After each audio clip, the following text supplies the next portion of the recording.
Hello, and welcome to this short video tutorial on explaining what an ACID file is.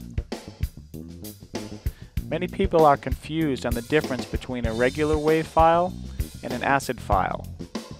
They both have the same WAV file extension on the end of the file.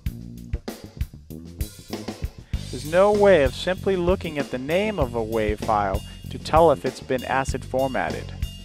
And they both will sound exactly the same when played back in Windows Media Player or other basic audio programs. The difference is whether or not a program will support this added information that only ACID formatted WAV files contain. Here are a few ACID format loops from SmartLoops that have been imported into a project in the program ACID. The first measure has a drum loop. Let's look closer at the properties for this loop. The root note has been set to Don't Transpose because this is a drum loop and we don't want the pitch to change even if we have any key changes in our project. The number of beats in the loop have been set to 4 since this loop happens to be a one-measure drum fill. The original tempo of the loop can now easily be determined by the program since it now knows the number of beats in the audio. This one-measure fill is about 94 beats per minute. You'll notice these vertical markers have been placed throughout the audio. Basically, these markers allow the audio to still sound good even when slowing down or speeding up the tempo of your project.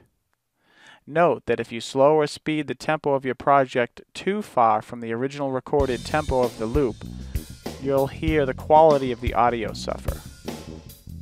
The amount of audio change you can use for any given loop depends on the type of instrument and how well the ACID properties have been implemented by the loop creator. Of course you, the producer of your music, will be the judge on how much of a tempo change is acceptable. To simply use ACID loops and quickly create songs, you don't need to know about all these properties. Just start grabbing ACID loops and linking them together end to end to create your complete tracks. Experimenting with loop libraries is the best way to find combinations of loops that work the best for your productions. Here are the same loops in Cakewalk's Sonar program.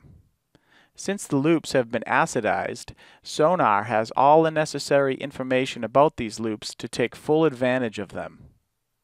You can drag them out to repeat certain sections.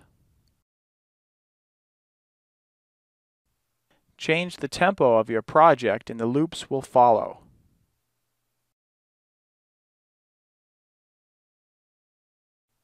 You can even preview loops at your project's tempo simply by clicking them.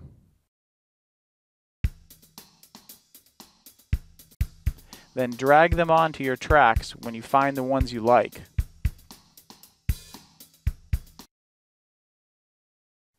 All this is possible because these loops are in ACID format. Note that Cakewalk calls these type of loops groove clips, which have all the same basic functionality as ACID format loops.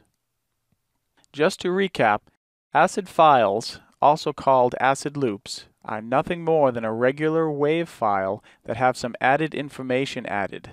This additional information contained in the file is used by certain programs to identify the tempo and key of the loop. There are also markers placed throughout the loop so it plays back correctly when stretching the loop outside the original recorded tempo. Sony, Cakewalk, Steinberg, and many other companies create programs that support ACID format loops. I hope you learned a few things from this video and check out our other tutorials that cover more in-depth features and advanced uses of loops.